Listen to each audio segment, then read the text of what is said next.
No vayas a entrar, oye, no vayas a...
Bueno, muy buenas noches con todos.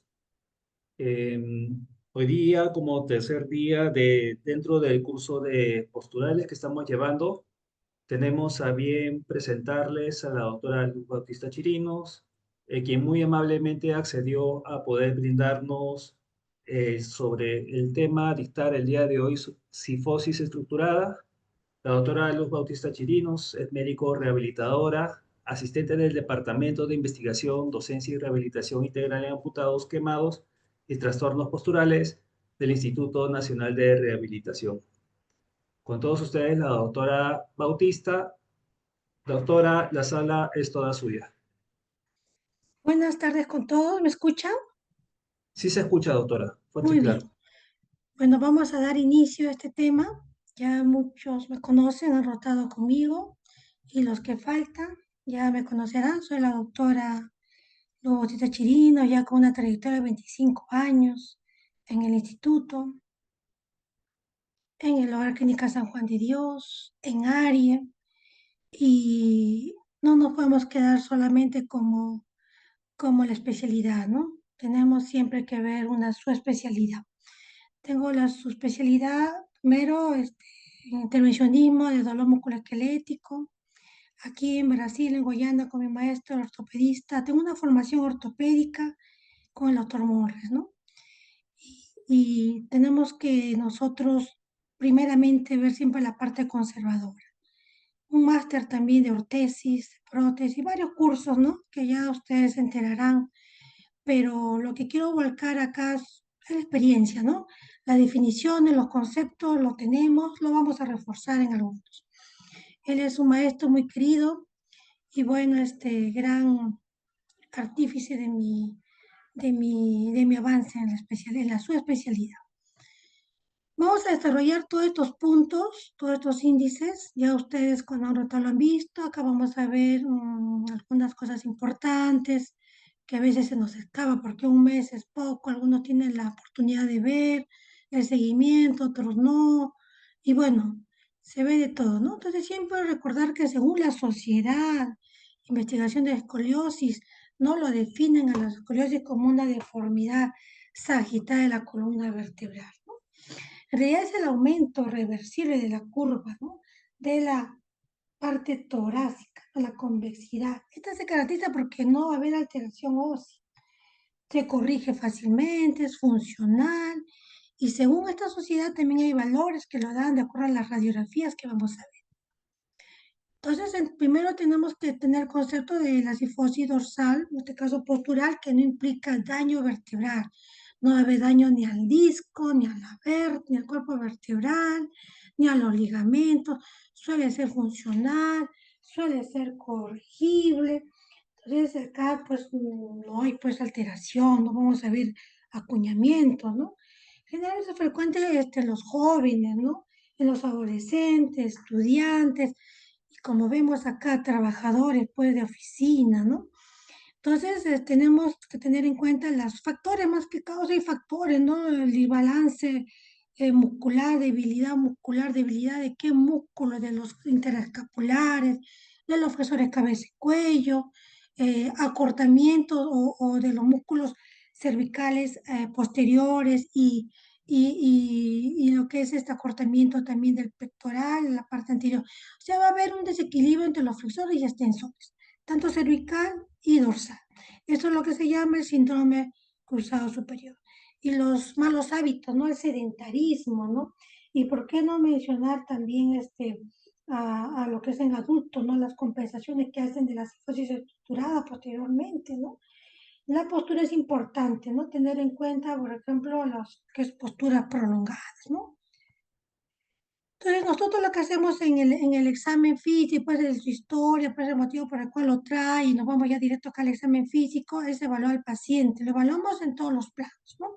Entonces, acá estamos viendo al paciente en un plano sagital, lateral, tenemos que verlo también en un plano coronal, en un plano de frente, ¿no? Para ver que no esté asociado a otras deformidades de la columna. Como es postural, la maniobra de flexibilidad acá va a ser negativa, ¿no? No se va a ver la curva, no se va a ver la deformidad marcada cuando se hace esta maniobra que vemos en el medio, ¿no? Y por último, usamos este escoliómetro que se llama Brunet o de Savia, en la cual podemos hacer como un cribado, ¿no? Podemos también descartar si estamos en el límite o si estamos frente a una escoliosis estructurada, ¿no? Entonces así como hay un escoliómetro para la escoliosis, este escoliómetro se usa en forma sagital para hacer las medidas y medir pues cómo está, si hay una cifosis patológica, si hay una hiperlordosis, si hay un problema cervical, una cabeza adelantada.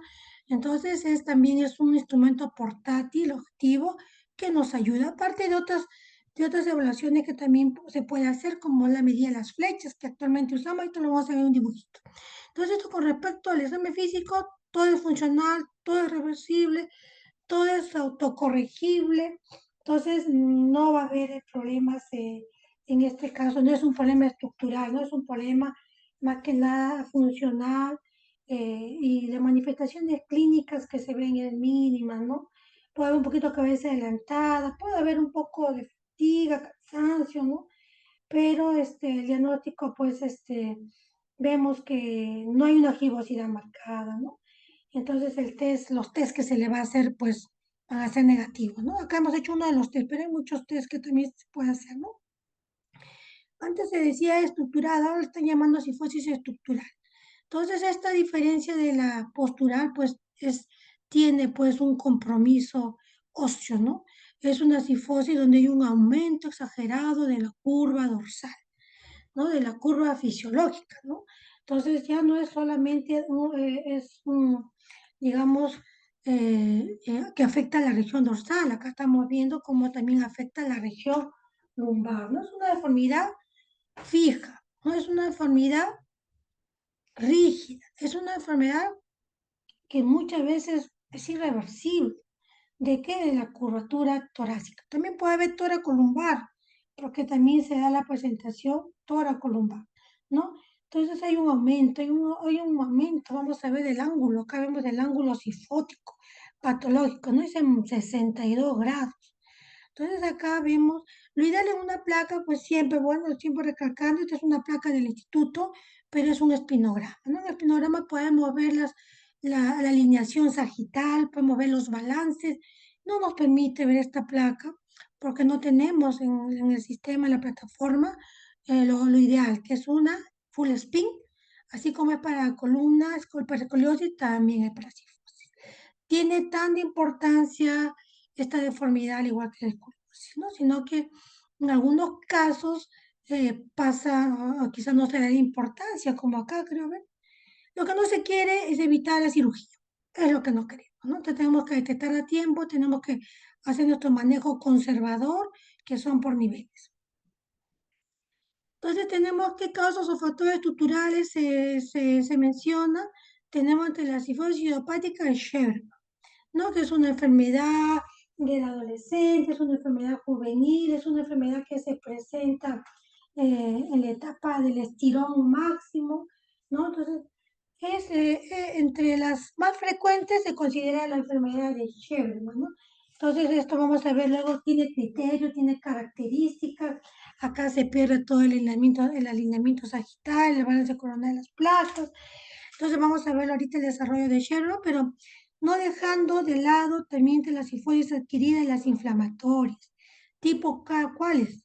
Las artritis reumatoide, las espondilitis anquilosante, las neoplasias, los tumores, metabólicas, la miopatía, las disturbios genéticas. Entonces, igual que la escoliosis, ¿no? Tiene también sus causas, ¿no? Que no podemos dejar de lado porque cada uno tiene la característica que son progresivas, deformantes, limitantes. Y lo que nosotros queremos como realizadores es siempre un paciente mejorar la calidad de vida, ¿no?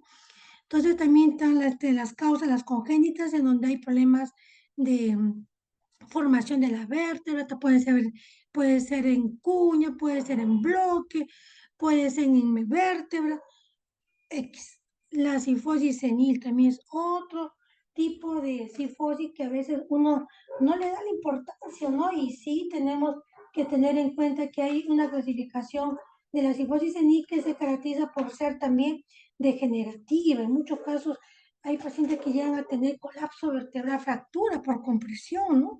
Entonces acá justo en la mañana había un casito interesante. Esto lo van a ver en la parte privada, ¿no?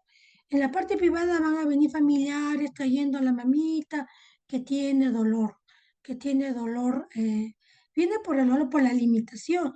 Esta es una pacientita de 85 años que tiene artritis reumatoide, tiene su cifosis senil, tiene también su hiperlordosis, como estamos viendo, y tiene también dolor, viene por dolor, ¿no? Entonces, más aún, imagínate que tiene la cifosis senil y tiene el problema inflamatorio, ¿no? El problema inflamatorio, pues, se caracteriza porque en este caso la artritis reumatoide hay una rigidez progresiva, ¿no? Puede afectar a llegar, pues, a tener hasta una compresión, colapso, ¿no? Hay que descartar todo lo que es destrucción vertebral, ¿no? Las anquilosis, que es propia en las AR, ¿no? Entonces, una pacientita que como vemos a la flexión de Adams, porque la flexión de Adams, a diferencia de la escoliosis, la vemos en forma lateral, ¿no? No logra. Si quiero evaluar el ritmo lumbopélico por la hiperlordosis, tampoco, no puede ser la paciente. Entonces hay una limitación, una restricción de la movilidad articular de la columna. Y acá es una cifosis, pues, entre las estructuradas, es una cifosis que lleva, pues, a una discapacidad. Una paciente, inclusive para caminar, tiene problemas. Entonces nosotros no podemos ser ajenos a estos pacientes. Entonces, siempre mandarle sus placas, vamos a verle problemas, problemas, digamos, características óseas, ¿no? Podemos ver disminución, desde el aumento, primero va a haber un aumento de la curva, de hecho van a tener un aumento de la curva sifótica, ¿no? El ángulo de coba va a estar aumentado, va a haber discos, vértebra bicóncava, ¿no? Va a haber también pérdida de la altura anterior, muchas llegan a encuñarse, entonces, todo esto, lo ideal, pues acá también esta radiografía está mal, debe ser una, este, una full spin, ¿no? Todo donde se vea toda la columna, eso es lo ideal, ¿no? No lo sacamos, no hay, nos indica, pero ¿por qué me interesa saber? Porque yo a través de un full spin puedo ver el desbalance, el eje corporal, puedo ver también todo lo que es el desalineamiento sagital vertebral, se puede medir. Entonces, es importante porque ahí yo puedo definir cómo están las curvas, si este es realmente quirúrgico, no es quirúrgico, ¿no? Bueno, 85 años ni hablar, acá hay que darle calidad de vida. Entonces, nosotros a veces, como en todas áreas ustedes visto, nos abocamos a una parte, pero el paciente, pues no es solo, ¿no? Ahí también vemos osteopenia, densidad ósea vemos erosiones, vemos acá también esta placa, vemos escuñamiento, ¿no?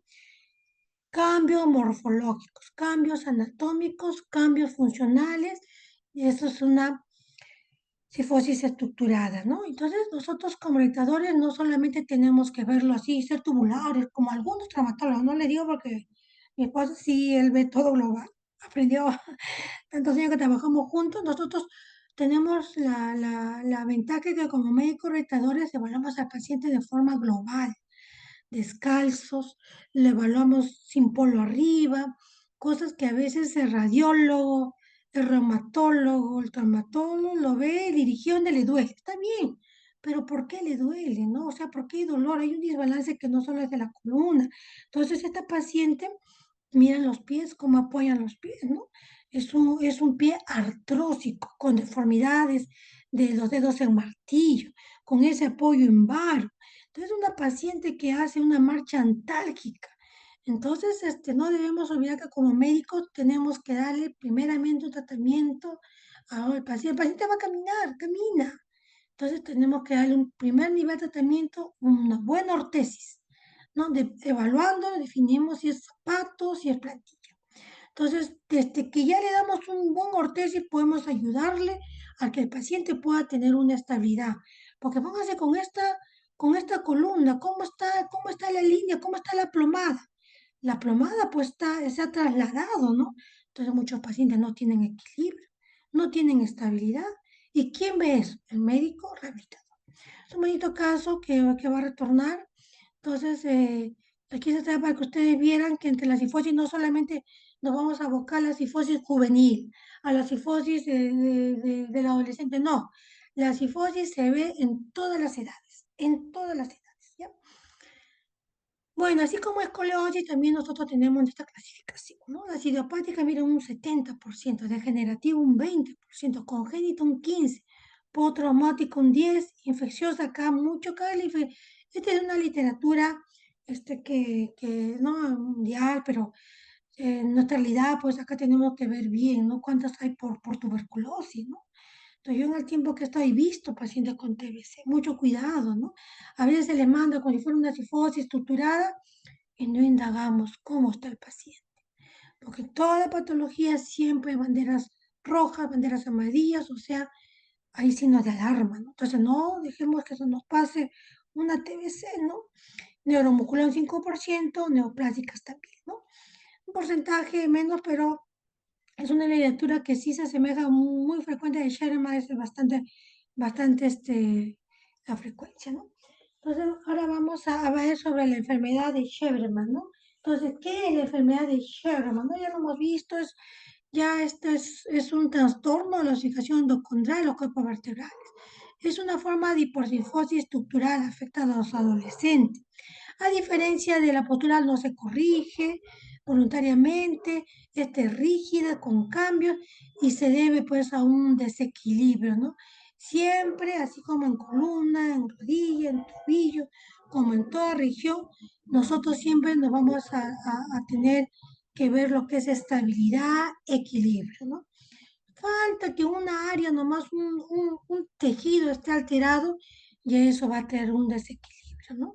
En este caso, ¿no? En este caso vemos que la parte anterior no hay más fuerza, debe haber un equilibrio entre la parte anterior y posterior, pero hay más fuerza, más carga en la parte anterior que lleva a que la columna se corre, ¿no?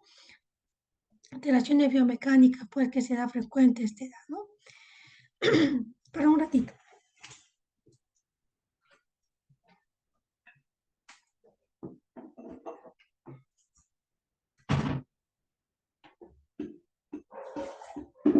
Me gusta hablar mucho, pero chicas, a veces me quedo sin voz.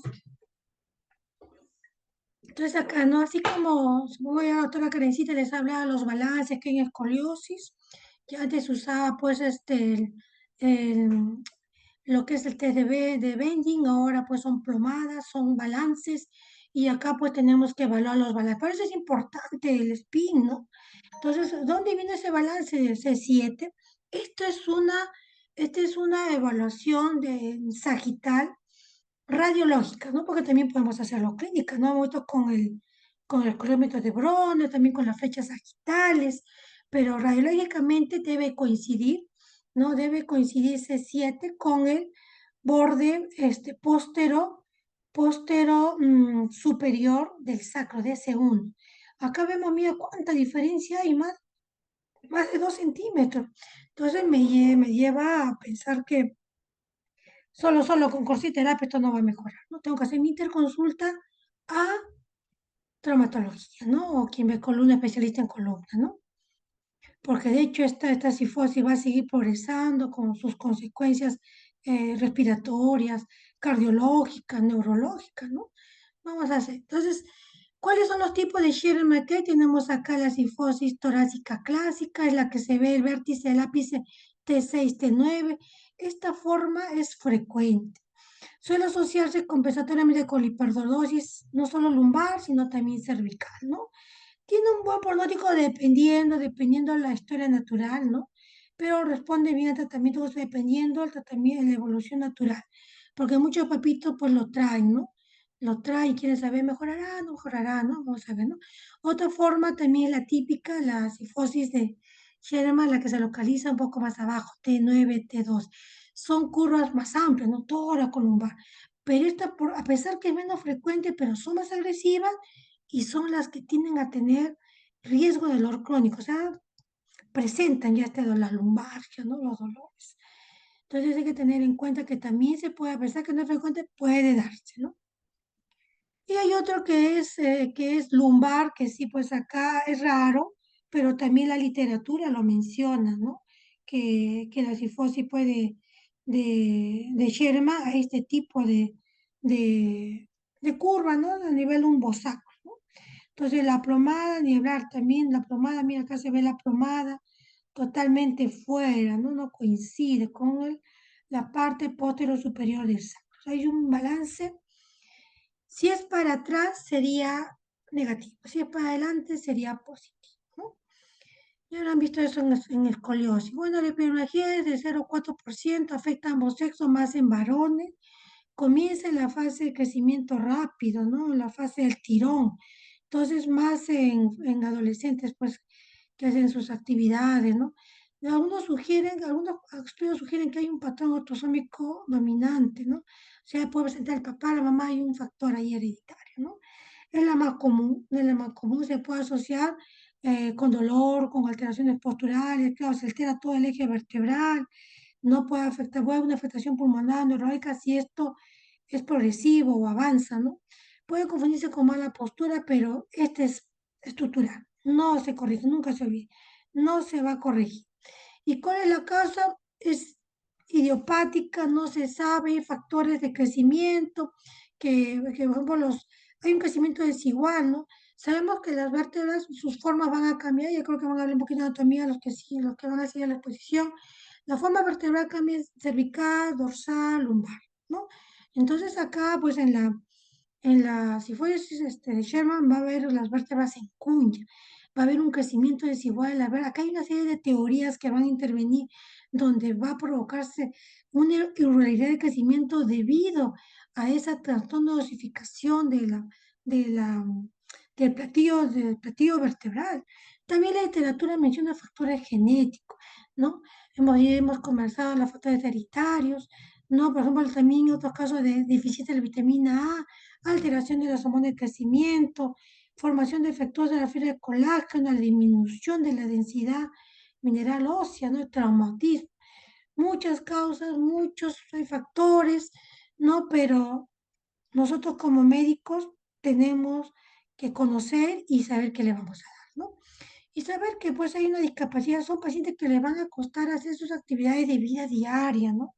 Entonces no van a poder, entonces tiene un impacto funcional. ¿Por qué? Porque van a presentar dolor, y el dolor es una deficiencia que trae una discapacidad, ¿no? Entonces va a haber limitación de la movilidad, va a haber rigidez de la columna, no van a poder agachar y girar, ¿no? Y más aún si fuera un paciente senil y con AR como mi paciente. Y la pobre señora con la idea de hacer la vuelta se daba en bloquecito. Entonces es importante qué discapacidades trae. Si nomás a Sherman le trae esto, imagínense a una cifosis senil y con AR. También trae fatiga, si estas avanza problemas respiratorios, siempre cuando los ángulos son severos, mayores de 70 a 75 grados, ¿no? como médicos nuestro diagnóstico diferenciales, ¿no?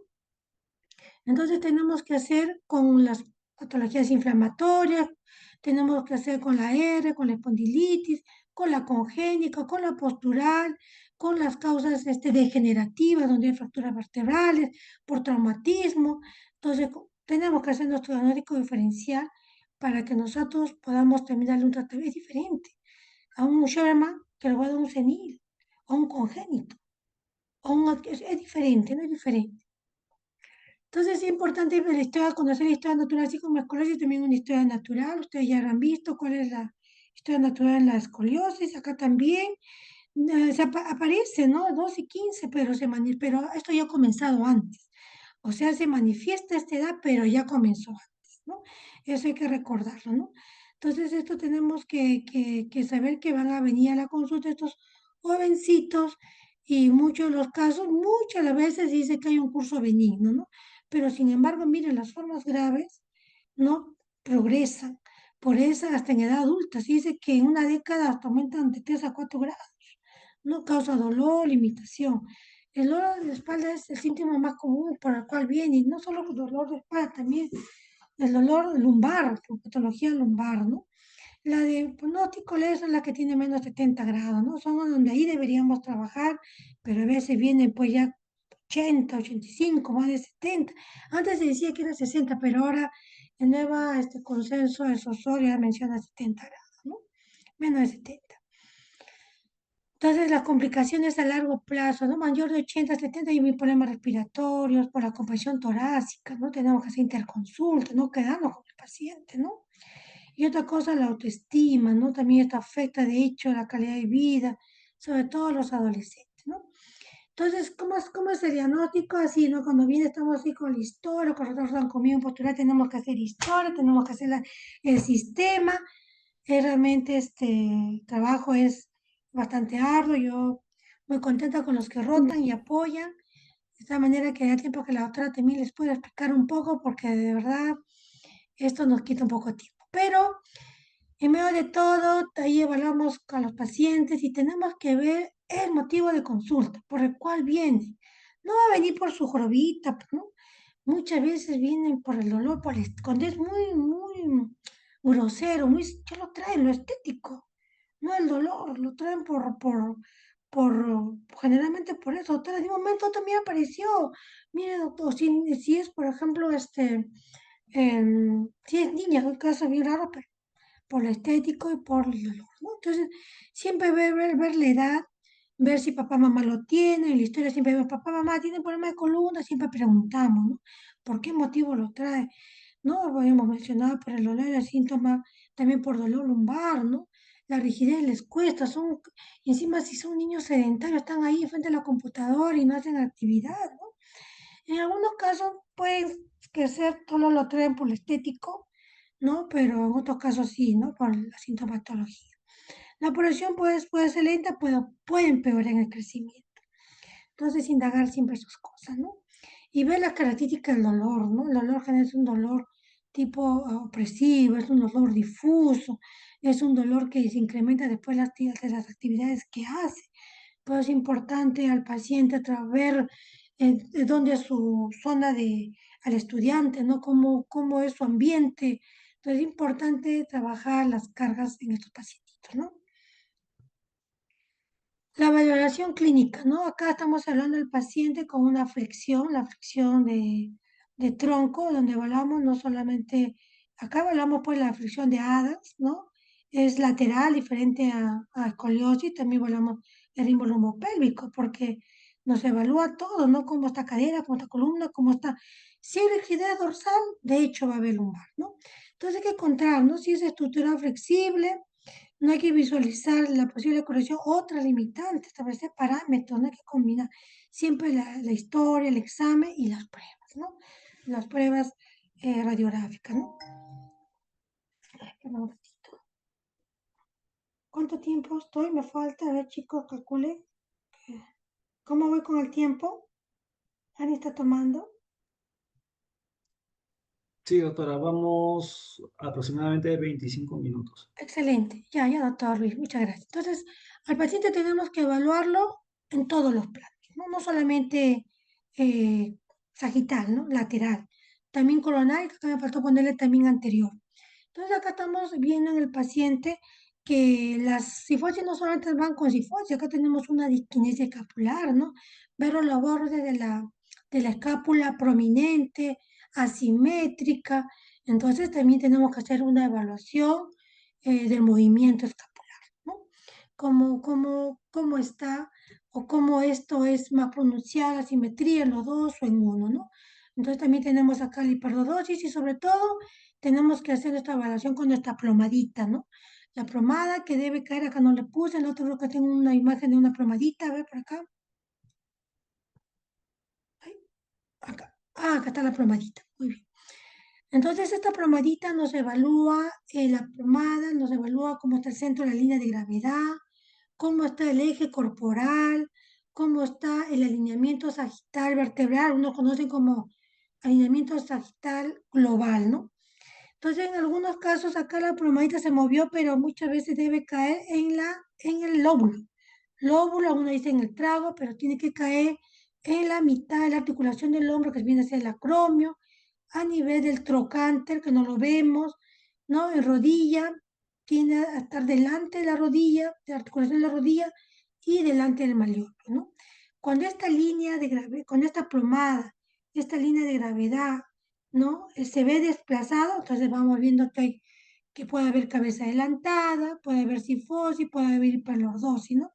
Esta es una evaluación postural, una evaluación que no necesita tener ahí algún aparato, instrumento, solo nuestra plomadita, ¿no? Esta plomada que lo podemos colgar, ¿no? Pero también, según ISICO, que es el Instituto Italiano, aún lo menciona, ¿no? Lo que es le llama la configuración, el plano sagital, ¿no? Acá lanzamos una plomada en el paciente y vemos cómo esta debe pasar por unas líneas, por unas estructuras, ¿no? Generalmente, así como hay una cuantificación, no sé si con la otra carencita habrán visto, una cuantificación en el plano frontal, también hay una cuantificación en el plano sagital, ¿no?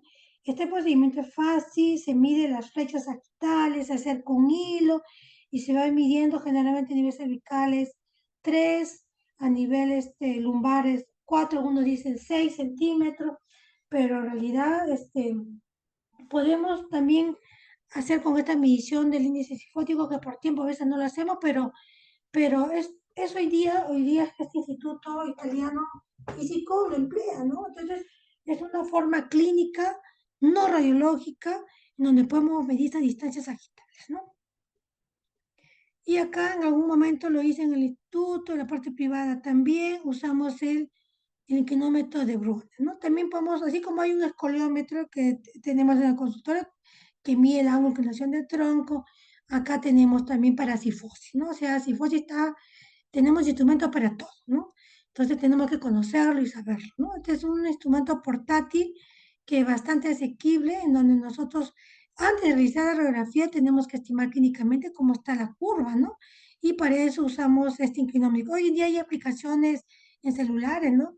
Pero esto nos ayuda bastante y ya podemos decir, no, este para placa, este para no, por ejemplo, para hacer un privado, un despistaje bastante bueno, ¿no? Para cervical, para ver cabeza adelantada, para ver cifosis, para ver también para los dosis. Se usa con referencias óseas vertebrales C4, C7, la jiba, a nivel de L4 y el sacro. ¿No? Son medidas que usamos para poder determinar si estamos frente a una deformidad estructurada o no, ¿no? Y la exploración, ¿no? Entonces, en la exploración ya todos lo sabemos, ¿no? La deformidad, la jiba, la cabeza adelantada, o sea, la hiperextensión cervical. También podemos ver la hiperlordosis, la basculación de la pelvis. Hay una protación hay los hombros, ¿no? Una antepulsión de los hombros y las escápulas están abiertas, ¿no? Entonces, es característica, pues, en la cifosis ver todo esto, pero sobre todo en la postura de desplome. Es diferente al T de desplome, ¿no? Esta es la postura de desplome que se ve característico en los niños, ¿no? Entonces, acá se pierde ese eje corporal, ese sagitar totalmente, pues hay un desalineamiento, ¿no? Total. Entonces, muchas veces esta sifosis va acompañada con escoliosis, no severas, pero hay escoliosis, ¿no? Acá vemos una escoliosis severa, no severa, entonces siempre evaluar al paciente en todos los planos. Y no olvidemos de los pies hasta arriba, ¿no? Hay maniobras que hacemos, acá tenemos la maniobra de la flexión anterior, justo le decía el test de Adam, modificado, vista, observada lateralmente. Lo normal es pues que no haya la jiba, ¿no? La deformidad, pero mira, acá se forma una jiba bien pronunciada, ¿no? Acá nos colaboró un residente muy aplicado y él sí tiene su jiba, ¿no? Ven su jiba. Entonces, es un test bastante asequible. Y tenemos aquí también la prueba de extensión torácica, pues en forma que uno mismo que haga una auto extensión, test de extensión torácica, no corrige, vemos la jiba, o que uno solo lo haga ordenándoselo al paciente o pedirle al paciente, no, tire para atrás, vemos que no reduce, ¿no? También la prueba de Sjögren es importante esta prueba porque cuando tenemos pacientitos con dolor lumbar tenemos que evaluar este Sjögren modificado, ¿no? Que nos indica si hay rigidez o no, ¿no? Muy bien, entonces vamos a ver la valoración radiográfica. Acá justo les decía, ¿no? Sí, es importante de realizar de manera correcta, ¿no? Entonces debemos contar con algunos puntos. Tiene que ser una radiografía lateral panorámica con nosotros porque, en fin, no tenemos, ¿no? El instituto no nos da, pero trabajamos. Chicos, ¿me espera un ratito? 5 minutos.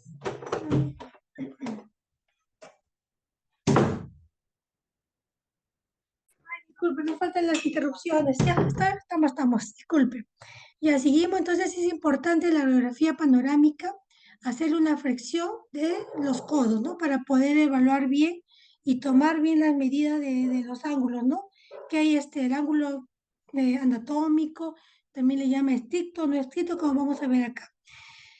Entonces acá en una toma dorsal y incidencia lateral, los rangos aceptados como hemos conversado al inicio, de acuerdo a la Sociedad de Investigación de la Escoliosis, 20 a 40. Mayor de 40 ya hay que estar en alarmas. Si sin máxima, mayor de 50. Entonces los niveles estrictos o anatómicos son de T2 a L12.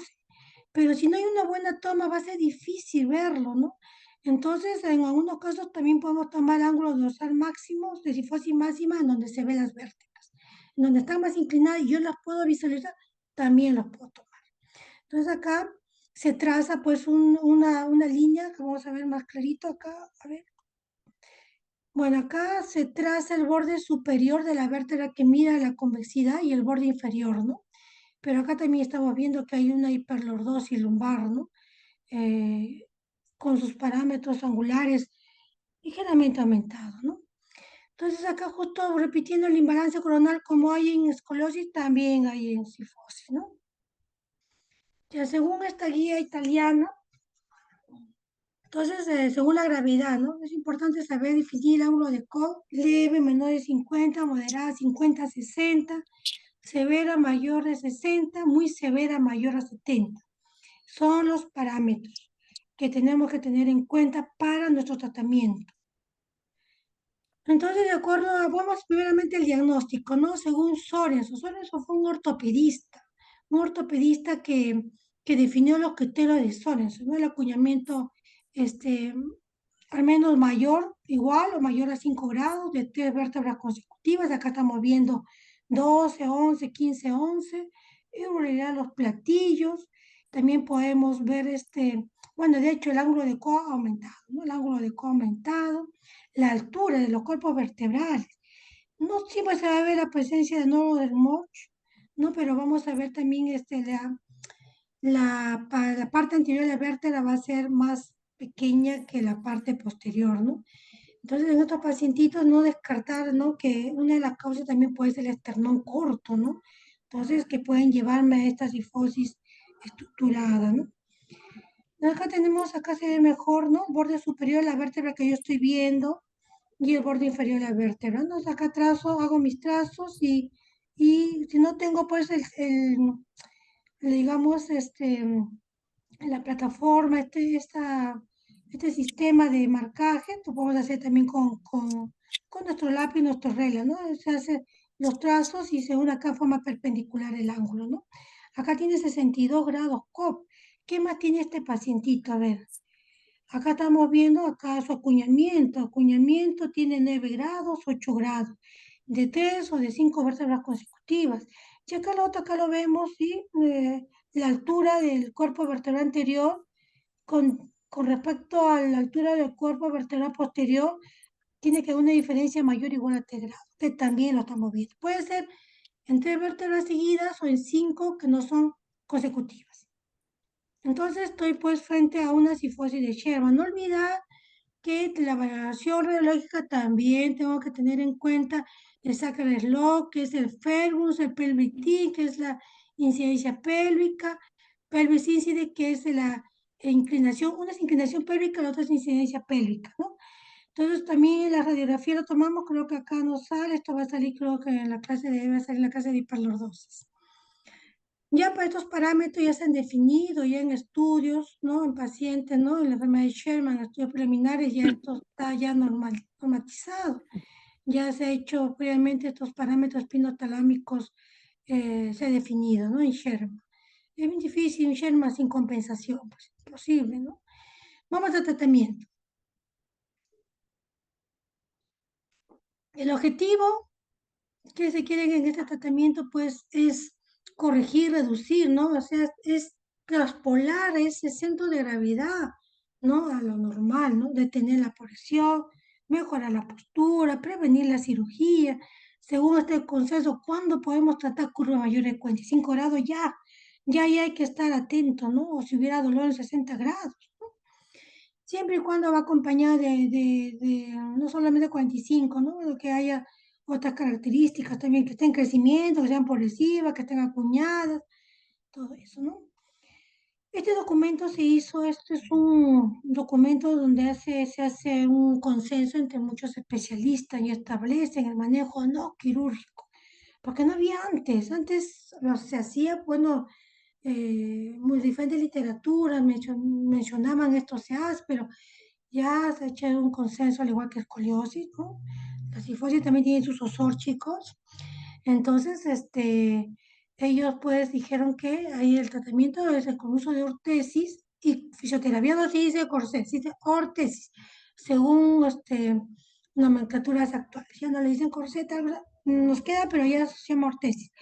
Entonces, esto se logró a través de este proceso de Delphi, ¿no? 4 etapas, acá hacen pues los expertos, con puro cuestionario, respuestas, pero dicen, ¿por qué tratar la cifosis? Entonces acá trata la de Sherman. Acá si vemos este diagrama, Sherman está la cabeza junto con dolor de espalda, ¿no? ¿Por qué? Porque Sherman es una enfermedad progresiva y en crecimiento. Entonces tenemos que tratarla porque esta nos va a llevar pues a implicancias musculoesqueléticas, ¿no? Después viene calidad de vida, pero acá el dolor, ¿no? Y la causa estética. Mira, todo, ¿por qué tratar? Según este consenso, a la cabeza estaba la cifosis, las idiopáticas y la de Sherman, ¿no? ¿Cuáles serían los objetivos de tratamiento? Según estos cuestionarios, todo lo que se puede coincidir es la autocorrección de la postura. Miren, un bastante porcentaje no veo acá. Y después sigue la autoelongación, ¿no? Entonces, también la ergonomía. Entonces, esos son los objetivos, ¿no? Tratar de que haya una autocorrección de la postura, ¿no? Entonces, seguimos, ¿qué recomendaciones hace, no? La terapia, ¿no? Entonces, ha habido ciertas controversias, pero al final se sugiere siempre tratamiento complementario, ¿no? La terapia con el uso de los ortesis, ¿no? Tratamiento conservador, tiene que haber. Entonces, la indicación es para tratamiento conservador adolescente de crecimiento. No se dice cibosis entre 55, pero si es 45 y esto está avanzando, ya desde ya darle, ¿no? Claro, sin signos neurológicos. No tiene que haber seis signos neurológicos. Pacientes, por ejemplo, en crecimiento, aún inmaduros, curan moderadamente, dice entre 55 y 75 cifosis torácica, ¿no? En las idiopáticas, Sherman, en adolescentes. pero no olvidemos como médicos las medidas generales. Mientras si mandamos el ortesis, la terapia, y no mejoramos la calidad, no mejoramos la vida del paciente, no la ergonomía, fomentar deportes que ayuden a flexibilizar la columna, una dieta saludable, ¿no? Y hacerle control, entonces no va al tratamiento, no resulta, ¿no? Y no que haga natación, pues igual que escoliosis un mes, tiene que hacer seguido, ¿no? Seguido unos 6 meses, ¿no? Entonces, los ejercicios, este es muy amplio, este es un campo interesante, ¿no? Cada ejercicio va de acuerdo a la ortesis que tiene, igual que en sifosis, igual que en escoliosis, ¿no? Entonces está basado en SCROS, en SEAS o similares. Es individual para cada paciente, pero ¿cuál es el objetivo de todo esto? Fortalecer. ¿Por qué voy a fortalecerlos? Porque hay debilidad, pues. Hay debilidad de los interescapulares. Hay que estirar los pectorales, ¿no? Los pectorales, los flexores de cadera, o sea, no trabajamos solamente cruzado superior, cruzado inferior, ¿no? Y sobre todo mejorar la conciencia postural, ¿no? Entonces es importante tener esos objetivos, está dirigido a eso, cada método es todo un mundo, es todo un estudio. Entonces, es interesante, sí, sería esto un otro punto a hablar, pero en otros países, por ejemplo, se les enseña al médico, a veces están tan saturadas de terapia, el médico le da una pauta de autoelongación, de autocorrección al paciente, ¿no? Entonces tenemos algunas cosas que como médicos también saber, ¿no? Los ejercicios de SEAS igual que en escoliosis, ¿no? Entonces hay también los ejercicios específicos, ¿no? Para poder concientizar la postura a través de movilización, estiramiento, respiración, todo eso está creado para que el paciente pueda, pues, al final tener una buena postura, ¿no? Ahí entra todo lo que es la terapia física, ¿no? Los fortalecimientos, según este libro de que se usa mucho en los italianos, ¿no? Se da mucho énfasis a la terapia, ¿no? La terapia física puede ser con bandas, sin bandas, entonces son full ejercicios de fortalecimiento, ¿no? Como uno lo ve un mismo paciente, ¿no? Otro estiramiento, otra elongación, hay que enseñarlo, ¿no? Tenemos que saber. Vamos al tratamiento ortésico, ya parte también lo han visto, pienso yo, hay un tema de ortesis, no sé si ya lo han dado, pero acá mencionarle que tanto para escoliosis y fosis se usa Milwaukee, ¿no? Es un ortesis bastante aparatoso, ¿no? Pero cuando son sifosis altas, con el ápice alto, es su indicación, ¿no? Acá vemos pues cómo es su conformación, tiene un anillo cervical, no tiene sus barras de aluminio, entonces es bastante tedioso, pero es lo que necesita el paciente, ¿no? Es también a veces, muchas veces rechazado por los pacientes, ¿no? Entonces, hoy en día también hay Milwaukee modificado, ¿no? Sin que ese anillo solamente no tengo la fotito, solo pueden llegar a la parte occipital. Bueno, también podemos hacer uso de los semirrígidos, ¿no? Es una escoliosis, una sifosis que parcialmente reduce, pero tiene también su hiperlordosis. Podemos darle un arnés en 8, podemos darle una faja lumbosacro. Entonces, todo es de acuerdo a lo que vemos en el paciente. Acá muy amablemente, este es un residente también de rehabilitación que se prestó antes, cuando antes se solía usar este corsé, la literatura lo mencionaba, el corsé de Yo es un corsé de hiperextensión de 3 puntos, se usaba para sifosis. Eso usábamos al inicio cuando trabajaba en Callao, pues te digo en el año 2000, 25 años. Esto se usaba, la literatura lo mencionaba, pero hoy en día ya no está indicado más para fractura patológica, ¿no? Pero también resultaba en la sifosis. Pero ¿cuál es el inconveniente? Pues que no hay esa presión circunferencial como lo tienen otros ortéticos, como vamos a ver, ¿no? Bueno, hoy en día también en Chile usan bastante esta ortesis tipo corno de vaca. Acá vemos que tiene pues un punto de apoyo en los pectorales, ¿no? Supraclaviculares, bastante bueno, ¿no? No lo tenemos, pero se podría, ¿no? Cuando uno no está en el campo de las ortesis, si uno tiene los conceptos biomecánicos, uno lo puede mandar a diseñar y que sea un técnico que lo haga, ¿no? Pero también se ha visto en literaturas, en estudios que bastante bien, ¿no? Mientras está en crecimiento, todo lo que es trabajar a nivel de los pectorales, del ápice y suprapúbico resulta. Y bueno, este es un corsé modificado de Boston así para escoliosis, pero el corsé de Boston, la ortesis, perdón, de Boston para la escoliosis lo normal es con la apertura atrás. Pero ahora han tomado este ortesis de Boston modificada adelante para la sifosis, porque imagínense ustedes, porque el paciente tiene que colocarse echado en una camilla, entonces por eso es que lo han modificado para adelante, ¿no? Porque lo ideal es para atrás, pero en las sifosis dorsales, la abertura sí tiene que ir hacia adelante, como si fuera para escoliosis.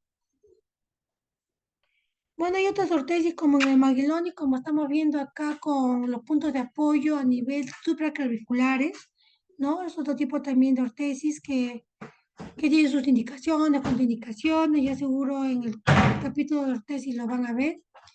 Y tenemos también acá el ortesis de la Padula y Sibila, que es parecido al Boston, ¿no? Entonces, esto también es una opción para el tratamiento de los corsés, de los corsés rígidos, ¿no? De la fibra estructural. Y acá mencionamos el Knight Taylor también, ¿no? Esto también se da en la sifosis estructurada rígida con una hiperlordosis marcada, ¿no? Entonces es un paciente que mira, ya lo está usando tiempo y lo vemos acá en la primera imagen como está, ya no sé mucho la sifosis, ¿no? Ya tenía una sifosis bien marcada, entonces lo ayuda al paciente. Otro tipo también de sifosis con hombrera, pues se le dicen Taylor, porque no hay puro solo lumbar, entonces es también una opción de tratamiento para la sifosis estructural. Bueno, estamos por acabar, chicos, no se preocupe, te voy a quitar un poco. Entonces, recordad, para casos leves hemos visto menos de 50 grados y los ejercicios, corsé semirrígido, rígido, pero ¿en qué caso voy a usar el rígido? ¿En qué caso solamente ejercicio? Si fuera una sifosis quizás idiopática, solo serían mis ejercicios específicos.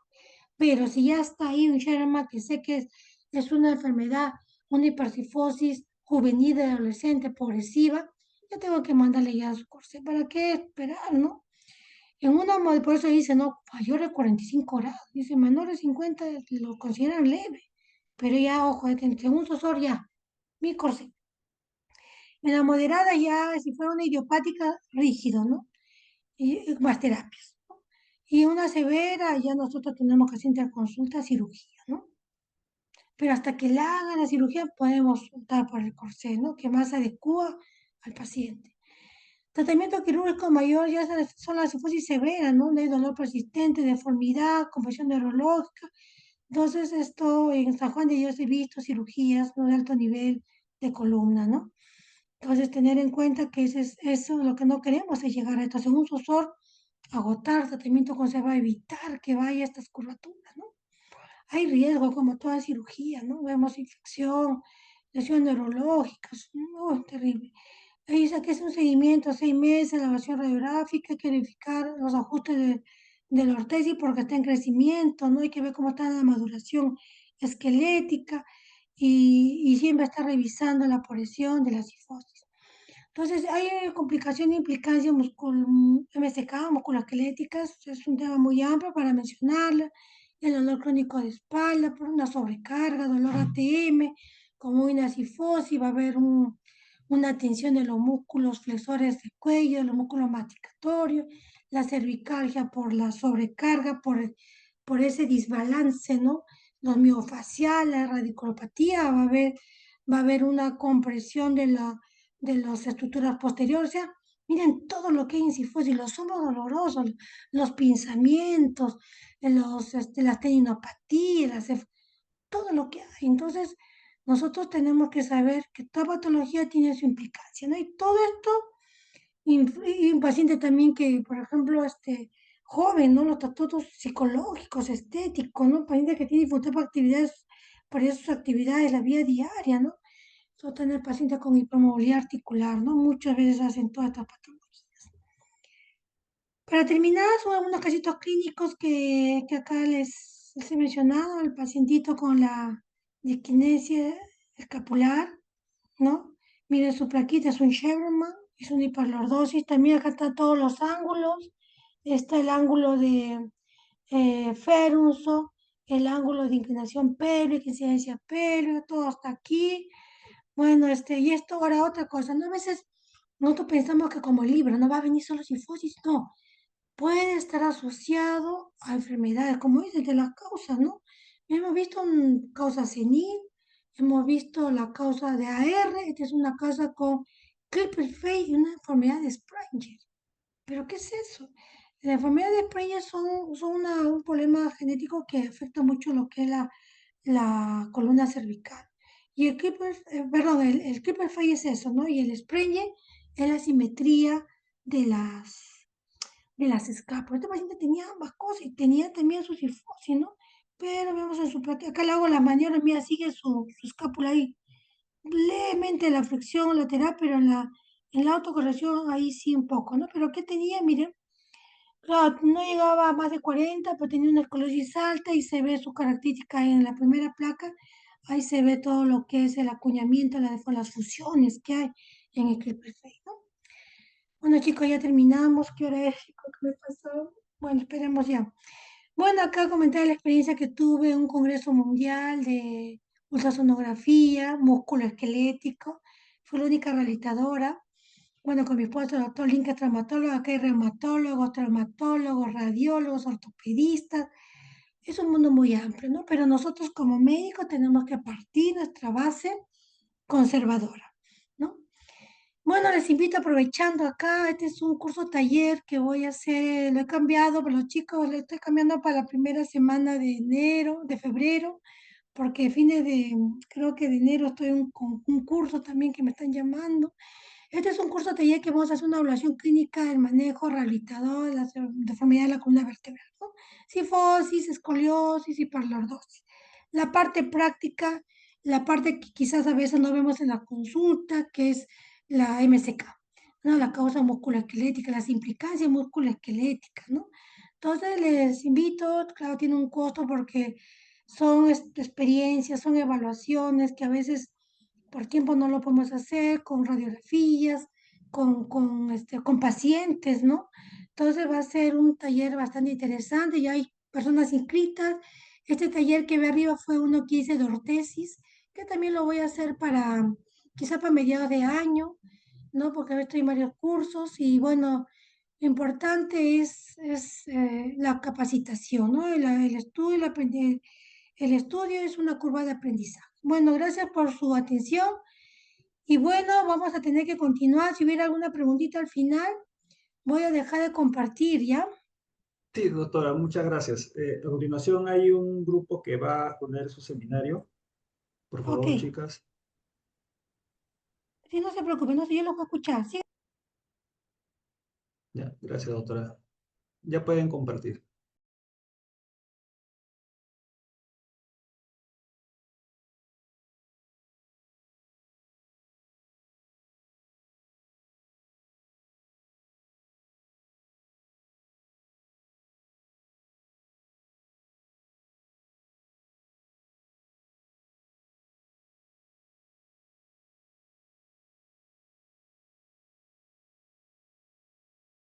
Sí, adelante, pueden empezar. Ya. Muchas gracias. ¿Sí me escuchan? Sí, sí se escucha, doctora. Escucha, Ya. doctora, empiece. Ya. Buenas noches, doctora. Buenas noches, compañeros. Vamos a exponer sobre hiperlordosis y espondilolistesis. Siguiente.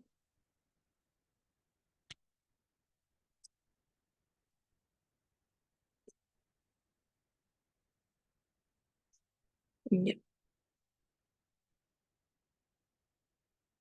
Ya. Staffel clasifica la postura humana en tres grupos: una redonda, de curva C o primaria del feto, que es característica de recién nacido también. El otro grupo es la plana, que se da al sostener la cabeza, se da un desarrollo de lordosis cervical, según el niño empieza a gatear, y una cifosis total. En la lordósica se va a desarrollar cuando el niño va a empezar a tener una postura de pie o al caminar, y se va a formar la lordosis lumbar. En anatomía, la columna vertebral está formada por 7 vértebras cervicales, 12 dorsales, 5 lumbares, el sacro y el coxis. Con sus curvas fisiológicas, la lordosis cervical, una cifosis dorsal y una lordosis lumbar. La función de la columna lumbar va a ser el soporte del peso corporal y va a permitir movimientos de flexión, extensión e inclinación lateral. La vértebra L5 es la vértebra más voluminosa. Va a haber una transición entre la columna y el sacro. Y en cuanto a la articulación L5-S1, va a ser la articulación que soporta gran parte de la carga axial y la fuerza de cizallamiento, además que es el principal sitio de aparición de espondilolistesis.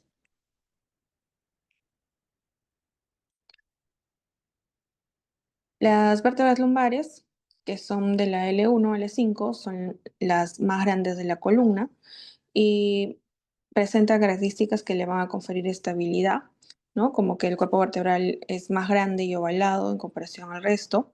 Tiene una apófisis milar y una apófisis articular superior e inferior en cada segmento. Una apófisis espinosa corta y gruesa que suele apuntar lateralmente hacia abajo. En cuanto a los discos intervertebrales, están localizados entre los cuerpos vertebrales. Van a contener un núcleo pulposo y un anillo fibroso que van a servir de amortiguación y movilidad limitada, manteniendo una estabilidad en la columna vertebral. Los forámenes intervertebrales van a permitir el paso de las raíces nerviosas espinales y vasos. Ya. Los músculos de la región lumbar van a separarse por grupos. El grupo superficial, que es principalmente para el movimiento y la estabilidad de la columna, donde está el dorsal ancho, que ayuda en la extensión y rotación de la columna. Los erectores de la columna, donde están el iliocostal, el longuísimo y espinoso. Estos músculos van a permitir la extensión, inclinación lateral y rotación de la columna. En un grupo más profundo o intrínseco de la espalda está el cuadrado lumbar, los multífidos. El cuadrado lumbar va a ayudar a una flexión lateral de la columna, estabiliza la región lumbar. Los multífidos y otros músculos transversoespinosos van a servir de contrapeso estabilizador local de la columna.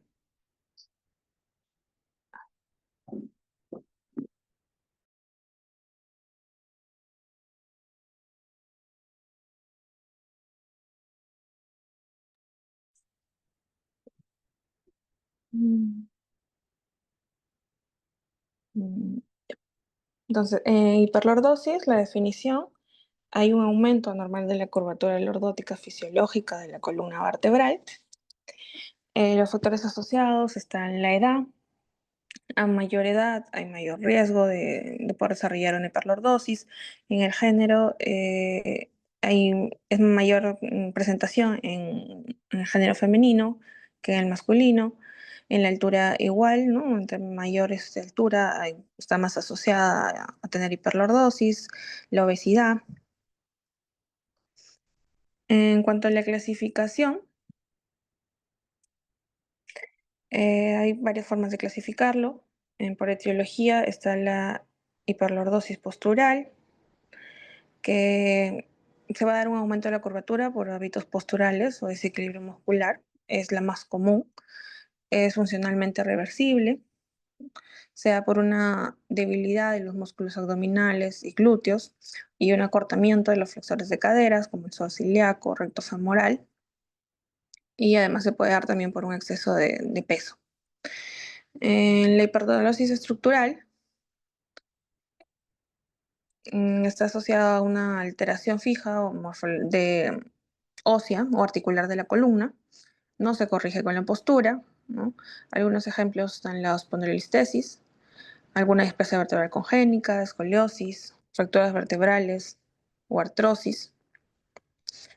En la hipertrofia compensativa se va a desarrollar para compensar alguna alteración ante otra deformidad o limitación de otra región del cuerpo, ¿no? En algunos ejemplos se puede dar igual por una anquilosis, una artrodesis de cadera.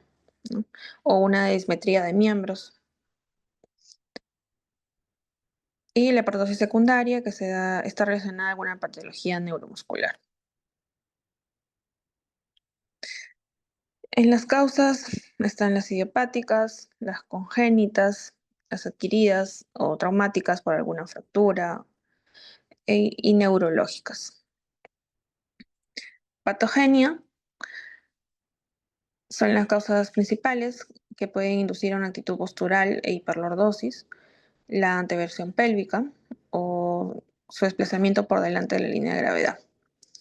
La hiperlordosis puede tener implicancias clínicas relevantes, como un dolor lumbar, alteraciones posturales y dificultades funcionales, dependiendo de la etiología de la severa. En cuanto al síndrome de cruzado inferior, es un desequilibrio, se da por un desequilibrio muscular lumbopélvico, ¿no? Que se caracteriza por un acortamiento de los extensores toracolumbares y el acortamiento de la musculatura flexora de la cadera, como el psoas ilíaco, el recto femoral, el tensor de la fascia lata, mientras que los abdominales y glúteos se inhiben. ¿No? Eh, por este tipo de alteraciones es que como consecuencia da una inestabilidad articular.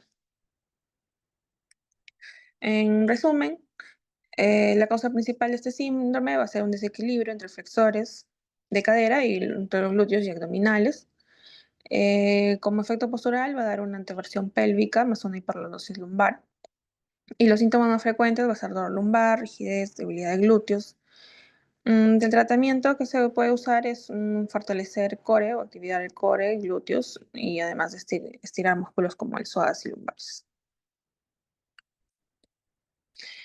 El ritmo lumbopélvico es la coordinación de movimiento entre la columna lumbar y la pelvis durante los movimientos del tronco, especialmente en la flexión y extensión, ¿no? En otras palabras, se describe como que se combina y sincronizan los movimientos de la columna lumbar y la pelvis para poder lograr una movilidad eficiente y equilibrada del tronco.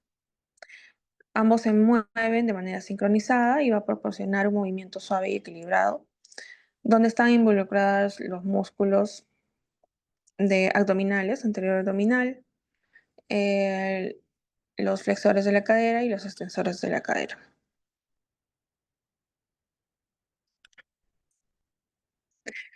En el diagnóstico para hiperlordosis es importante una buena historia clínica, en anamnesis, preguntar sobre factores, si hay algún factor desencadenantes o factores de perpetuación.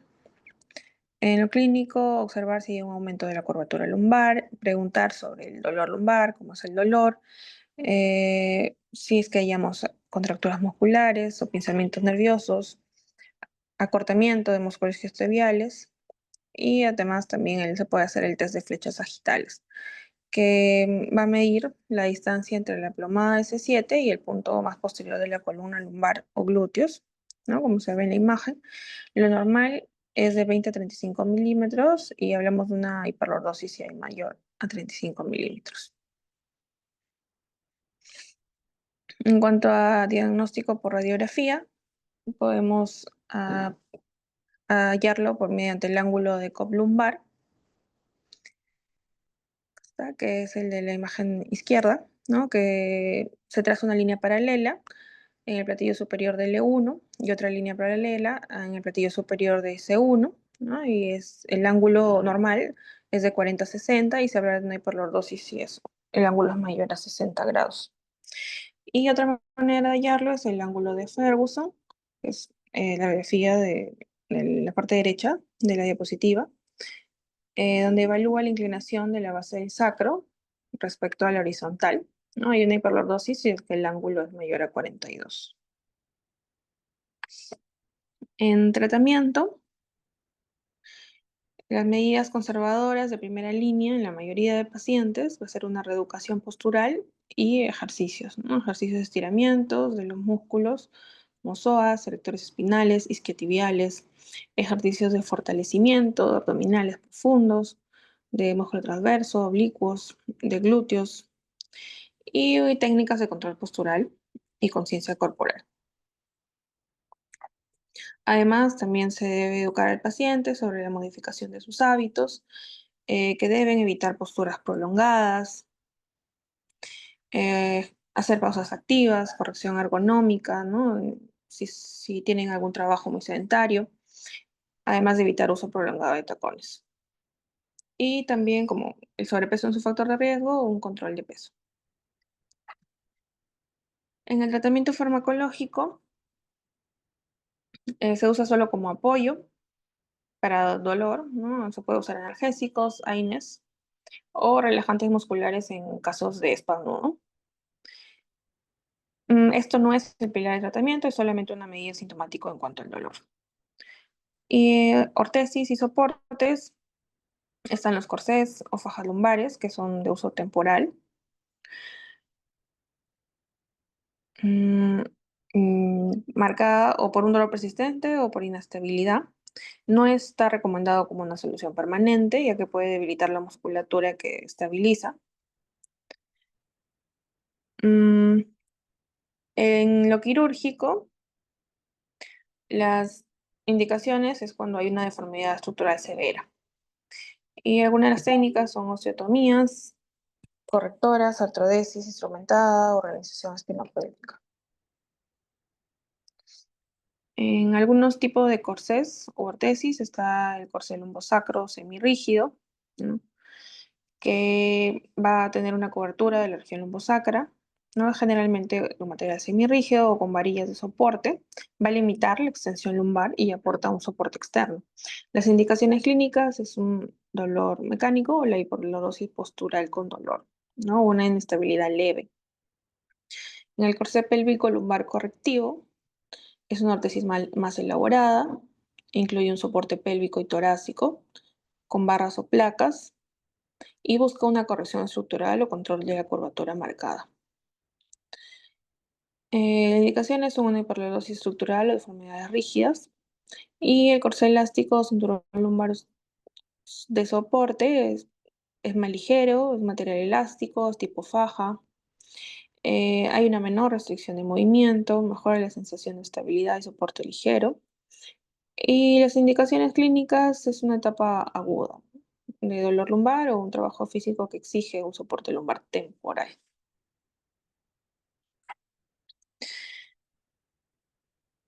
Ya, bueno, algunas complicaciones de la hiperdordosis está el dolor lumbar mecánico, ¿no? Que puede haber una contractura muscular lumbar.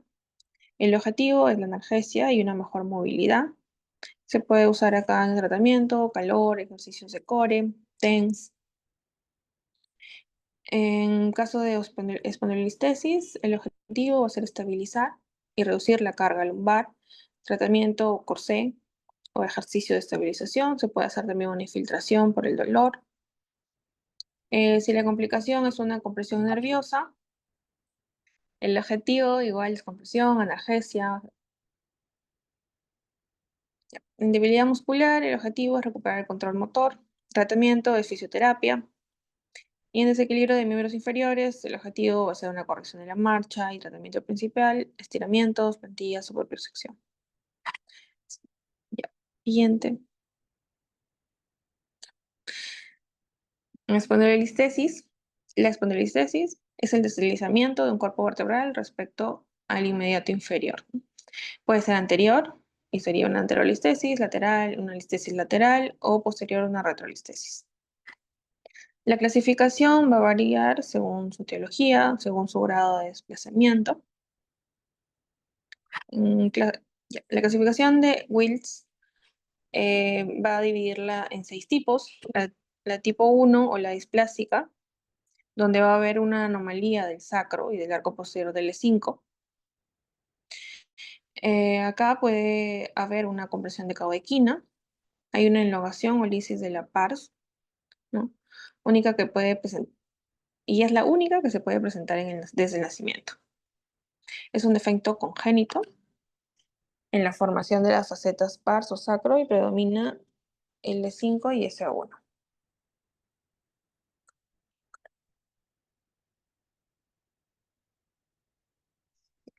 El tipo 2 se va a dividir en A, B, C. En el A hay una fractura de estrés de la pars interarticularis. En el tipo B hay una elongación de la pars interarticularis y en la C hay una fractura aguda del pars interarticularis. En el tipo 3 es degenerativa, hay una artrosis interfacitaria, no hay defecto en el pars interarticularis y se debe a una degeneración de facetas y discos. En la tipo 4 es traumática, ¿no? Hay una fractura del arco neural o de cualquier otra parte del arco posterior distinta al pars interarticularis.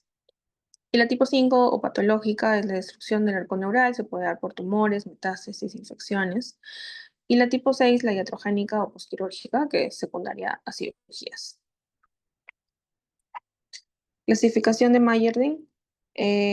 Esto va a medir el porcentaje de desplazamiento del cuerpo vertebral, ¿no? Del superior sobre el inferior, de acuerdo a una radiografía lateral. El grado 1 es cuando hay un desplazamiento de la vértebra menor al 25%, el grado 2 es menor al 50%, el grado 3 menor del 75% y el grado 4 mayor al 75% y el grado 5 o espondiloliptosis es cuando ya el desplazamiento es mayor al 100%. Diagnóstico, los factores de perpetuación va a ser una inestabilidad segmentaria, una hiperlosis lumbar, espasmo muscular paravertebral crónico, comprensión radicular, acortamiento de isquiotibiales, malas posturas, ansiedad, depresión y estrés crónico. Igual hay que hacer una buena historia clínica. En cuanto a la anamnesis, preguntar sobre el dolor, qué tipo de dolor tiene, si es mecánico, ¿no? Si es un dolor que se irradia a glúteos, miembros inferiores, ¿no? Que podría estar diciendo que es un compromiso radicular. En adolescentes, si es un dolor lumbar progresivo, si es que está relacionado con alguna actividad que haga, como deporte. En adultos mayores, generalmente puede estar asociado a degeneración articular o discal y además si tienen algún antecedente de traumatismo, ¿no? En la inspección se observa si hay una alteración en la alineación de la columna y además también por escalonamiento palpable, al palpar las apófisis espinosas, si se nota algún salto entre las vértebras. En palpación, lo mismo, ¿no? Un dolor localizado en región lumbar baja y hay un staph que es el hundimiento o escalón palpable de la apófisis espinosa. Además, entre el examen neurológico se le puede hacer también la SEGE, ¿no? Podría ser positivo si es que hay algún compromiso radicular. También se puede ver fuerza muscular, si hay sensibilidad o reflejos sociotendinosos. En el diagnóstico radiológico, que es el confirmatorio, se, se toma una radiografía lateral de la columna lumbar, es el gol estándar inicial. Se va a ver un grado de deslizamiento, ¿no? Se puede clasificar mediante Mayerding. Las radiografías oblicuas son útiles para identificar defectos en pars interarticulares o espondilosis. La resonancia magnética nos va a ayudar a valorar el compromiso neurológico, discos y partes blandas, y la tomografía es mejor para poder ver la pars interarticulares y defectos óseos. En signos de alarma está el dolor lumbar severo, un dolor que incapacita, algunos signos neurológicos progresivos como la debilidad muscular, síndrome de la cola de caballo o claudicación neurogénica. En tratamiento, lo indicado en la espondilolistesis grado 1 a 2, donde no hay un déficit neurológico severo, lo ideal es un reposo relativo, hay que evitar sobrecarga lumbar. En farmacológico, igual que hiperlordosis, para el control de dolor se puede usar AINES, relajantes musculares en la fase aguda, o si es un dolor neuropático se podría usar también gabapentina. En cuanto a la fisioterapia, de misma manera, fortalecer musculatura abdominal y lumbar, estiramiento de isquiotibiales y glúteo, y una buena higiene postural y ergonómica. En ejercicios para espondilolistesis es similar, activación de músculos core, isquiotibiales, paravertebrales lumbares. Y Hay que tener en cuenta que la restricción de la amplitud del movimiento de la columna lumbar, tanto en flexión como extensión, ¿no? Si hay una anterolistesis, hay que limitar la extensión y una retrolistesis, limitar la flexión. En ortesis está la ortesis lumbosacra, una faja lumbar. Estas fajas se usan en periodos cortos, no se debería usar en periodos prolongados para evitar una atrofia muscular. Y en caso de dolor muy severo, se podría usar infiltraciones, ¿no? Como esteroides epidurales o bloqueos facetarios, ¿no? Con el objetivo de disminuir el dolor y mejorar la función para poder estabilizar la columna con soporte muscular.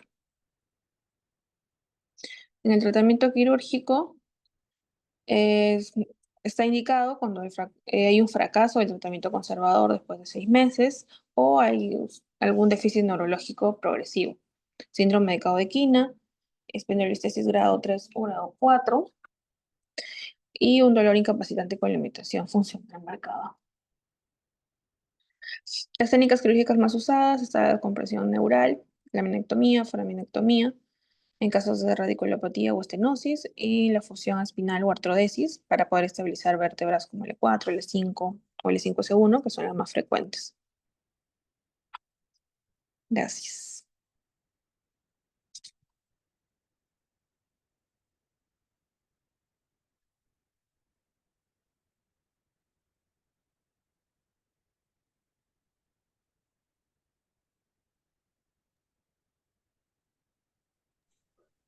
Muy bien, ya damos por terminado algunas preguntas que quiero hacer a todos. A ver, eh, bueno, primero comentarles un poquito de la hiperlordosis, ¿no? Cuando el motivo de consulta por el cual vienen los pacientitos no va a ser tanto porque son quebraditas, ¿no? Van a venir por la discapacidad que tienen en hacer alguna actividad y la deficiencia del dolor. Entonces acá bueno es definir bien el dolor, la lumbalgia, ¿no? ¿Qué es la lumbalgia? No hay lumbalgias específicas, no específicas. No hay que saber también, saber los factores, como mencionaba bien, factores, banderas rojas, banderas amarillas.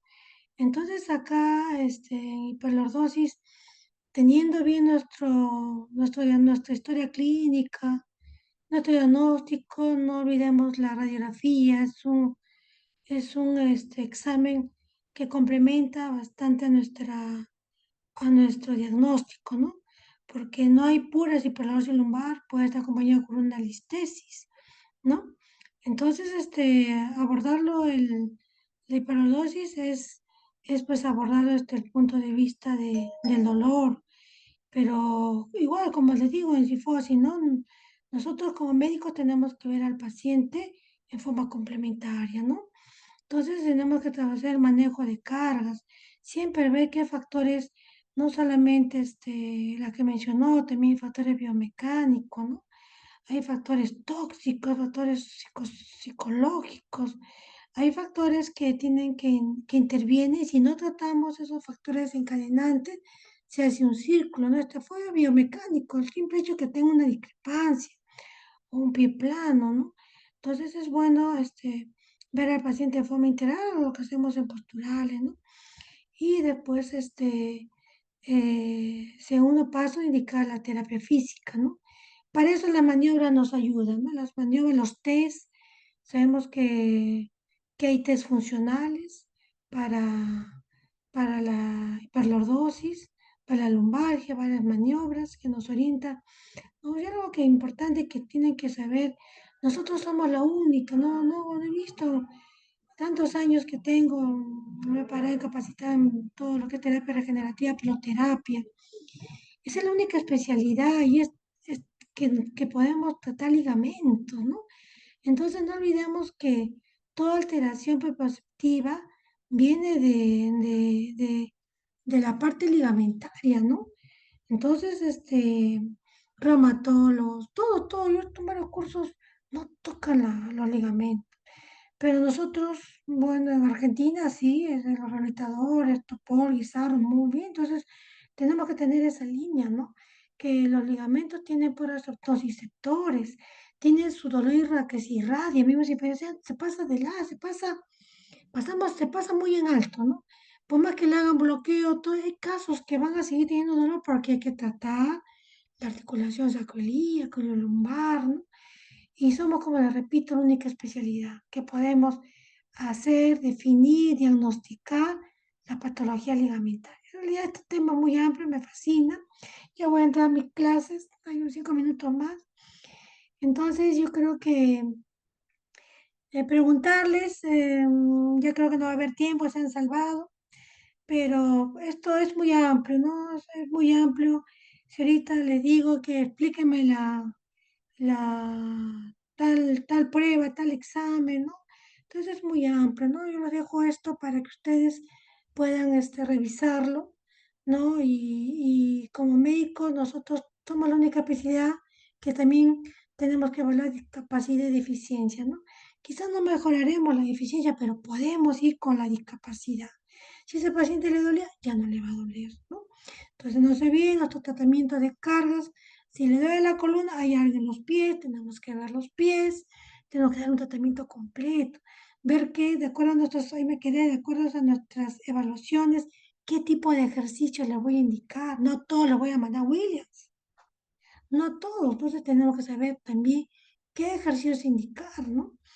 Y sobre todo, qué procedimiento en el terreno de vivienda, qué lo voy a abordar. A todos les voy a hacer bloqueo, a todos les voy a hacer aguja seca. No, las patologías van a depender de lo que nosotros hagamos en la evaluación, ¿no? Entonces, la evaluación depende mucho qué enfoque, qué conocemos nosotros, ¿no? Entonces, es muy amplio, ¿no? Desde lo que es sensibilización neural, no solamente muscular, es una sensibilización neural, superficial, profunda, ¿no? Entonces, el médico tiene que hacer un buen diagnóstico para que el tratamiento sea óptimo. Y estos pacientes, pues, con dolores crónicos, con espondilolistesis y pues lordosis, tienden a ser, pues, problemas, psiquiátricos, ¿no? Pacientes depresivos, ansiosos, ¿no? Tenemos que trabajar con el departamento de psicología, hacer una información. Ustedes van a ver pacientes andando con sus placas, sus radiografías. Entonces, imposible a un paciente con dolor, pues, mandarle un corsé. Tengo que manejar, tengo que hacer un tratamiento del dolor y luego darle su manejo de cargas, unas buenas plantillas que de hecho va a necesitar. No cualquier plantilla, hoy en día se usan plantillas personalizadas de acuerdo a lo que se encuentra en el paciente. No, una máquina te pueda, pero el médico tiene que saber por qué se le está dando. Entonces, como médicos tenemos que ser completos, íntegros. Bueno, chicos, ha sido un gusto. Quisiera darles más tips, pero ya voy a entrar a mis clases. Tengo ya 3 minutos. No sé si hubiera algo que quisieran preguntar. Luis, quien está llevando, Judicita. No sé quiénes más están, pero no veo que están 18 participantes. Yo quiero que podemos abrir estas cámaras para tomar una fotito y bueno, mandarle a la doctora Karencita a ver cómo has estado, ¿no? Ella ha sido mi residente, muy buena residente, y hoy día está de jefa. Entonces yo sí no quiero saber nada de jefatura porque de verdad que me encanta mucho la parte docente y bueno, es mi salsa, ¿no? Bueno, yo creo que Luis, ¿alguna pregunta? Si hubiera algo, ¿todo claro? Sí, Diferente doctora. cuando uno rota, pues, ¿no?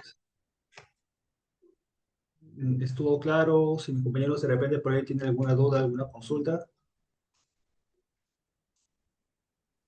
Doctora, buenas noches. Sí, dígame. Una, Hola, mi engreída. Hola, Valerita, ¿cómo estás? ¿Qué tal? Otro mundo. Uno doctor. cuando de cambio de rotación ya... ¿Cómo está? Ya me ven, creo. ¿Cómo está, Valerita? Pregunta, ¿estás en el instituto, creo? Sí, doctor.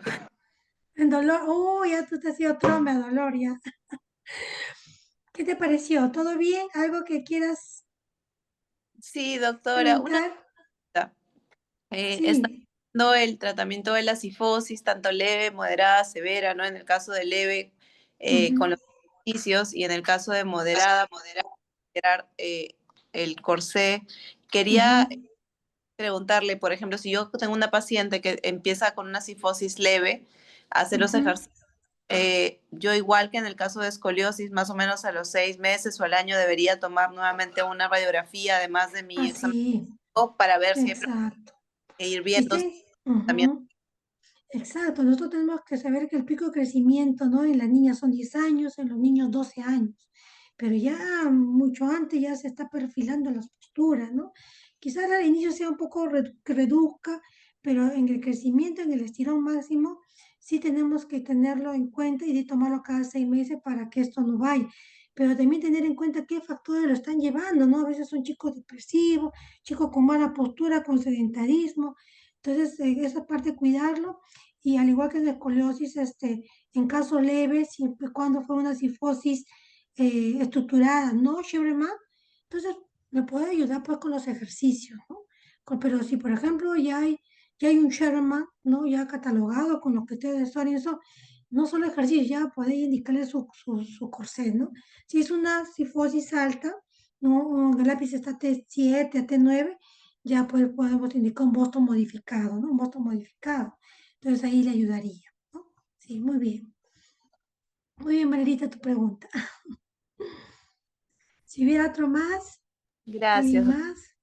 Ok, Valerita. Yo creo que nos podemos tomar la foto donde podamos salir todos.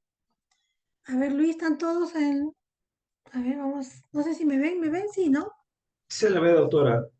Ya, tomas, voy a traer mi cámara, voy a traer mi cámara. Ah, puedo hacer la captura de pantalla, doctora, no hay ningún Ay, ay, problema. excelente, ya, y me lo manda el grupo. Acá está mi cámara. Yo voy a entrar a mi clase. Chicos, ha sido un gusto. Ya los que no han rotado rotarán conmigo. Y bueno, ahí no, recién ustedes empiezan, ¿no? Entonces, todo es una escala, ¿no? Yo lo que le hago es una experiencia de tantos años y bueno, muy contenta siempre de abordar, de enseñar lo que sé, porque esa es la idea, ¿no? Y que no queda ahí, ¿no? Hay mucho más, que bueno, ya los invito, ya si desean, ahí está el taller de columna que va a ver, que se va a tratar más que nada las implicancias, la parte técnica, entonces va a estar interesante de este manejo de los pies, ¿no? Porque la base es pues la base de sustentación en todo, ¿no? Muy bien, Luis. Entonces, la foto captura, ¿me los mandas? A ver, ¿lo tomas? Sí, doctora, ya hice la captura, le envié a Judith unas 3 o 4 Ya, tomas para que usted elija la que más le guste. ya, muy bien, muchas gracias. Y ahora sí me despido. Y muy bien, ya mandaré mis preguntitas y buenas noches con todos. Nos Muchas vemos, gracias, hasta doctora. luego. Gracias, Ya, doctora. hasta luego, chao, chao, También nos miércoles. vemos. Gracias, doctora.